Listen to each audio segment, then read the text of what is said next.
AICC ಅಧ್ಯಕ್ಷ ಮಲ್ಲಿಕಾರ್ಜುನ್ ಖರ್ಗೆ ಅವರು ಭಾಷಣ ಮಾಡಿದ ಸ್ಥಳವನ್ನ ಶುದ್ಧೀಕರಣ ಮಾಡಿದ ಘಟನೆಯನ್ನ ಖಂಡಿಸಿ ನಗರ ಮತ್ತು ಜಿಲ್ಲಾ ಕಾಂಗ್ರೆಸ್ ಸಮಿತಿಯ ವತಿಯಿಂದ ಮೈಸೂರಿನಲ್ಲಿ ಬೃಹತ್ ಪ್ರತಿಭಟನಾ ಸಭೆಯನ್ನ ಹಮ್ಮಿಕೊಳ್ಳಲಾಗಿತ್ತು. ಈ ಪ್ರತಿಭಟನೆಯಲ್ಲಿ ನಗರಾಭಿವೃದ್ಧಿ ಹಾಗೂ ಮೈಸೂರು ಜಿಲ್ಲಾ ಉಸ್ತುವಾರಿ ಸಚಿವ ಡಾಕ್ಟರ್ ಯತೀಂದ್ರ ಸಿದ್ದರಾಮಯ್ಯ ಅವರು ಭಾಗವಹಿಸಿ ಮಾತನಾಡಿ ಘಟನೆಯನ್ನ ತೀವ್ರವಾಗಿ ಖಂಡಿಸಿದ್ರು. ಸಭೆಯನ್ನ ಉದ್ದೇಶಿಸಿ ಮಾತನಾಡಿದ ಸಚಿವರು ರಾಷ್ಟ್ರೀಯ ಸ್ವಯಂ ಸೇವಕ ಸಂಘವನ್ನ ಅಂದ್ರೆ ಆರ್ಎಸ್ಎಸ್ ಅನ್ನ ಸಾವಿರ ಹೆಡೆಗಳ ವಿಷಪೂರಿತ ಹಾವಿಗೆ ಹೋಲಿಸಿ ವಾಗ್ದಾಳಿಯನ್ನ ನಡೆಸಿದ್ರು.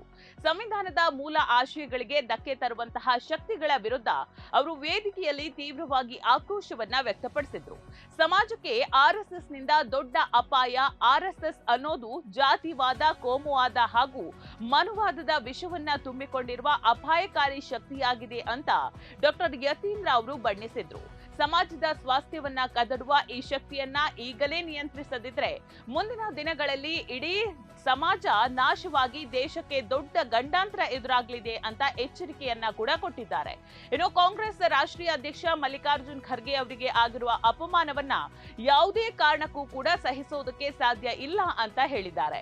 ಬಿಜೆಪಿ ಹಾಗೂ ಆರ್ಎಸ್ಎಸ್, ಶ್ರೀರಾಮ ಸೇನೆ ಸಂಘಟನೆಗಳು ಖರ್ಗೆ ಅವರಲ್ಲಿ ಸಾರ್ವಜನಿಕವಾಗಿ ಕ್ಷಮೆ ಯಾಚಿಸಬೇಕು ಅಂತ ಡಾಕ್ಟರ್ ಯತೀಂದ್ರ ಅವರು ಆಗ್ರಹಿಸಿದ್ದಾರೆ. ಇನ್ನು ಕ್ಷಮೆ ಕೇಳುವವರೆಗೂ ಕೂಡ ಹೋರಾಟವನ್ನ ಎದೆಗುಂದದೆ ಮುಂದುವರಿಸುವುದಾಗಿ ಸ್ಪಷ್ಟಪಡಿಸಿದ್ರು. ಸಮಾಜದಲ್ಲಿ ವಿಷ ಬೀಜ ಬಿತ್ತುವ ಆರ್ಎಸ್ಎಸ್ ಕೀಳು ಮನಸ್ಥಿತಿಯನ್ನ ಪ್ರತಿಯೊಬ್ಬರೂ ಖಂಡಿಸಬೇಕಿದೆ ಅಂತ ಸಚಿವರು ಹೇಳಿದ್ರು.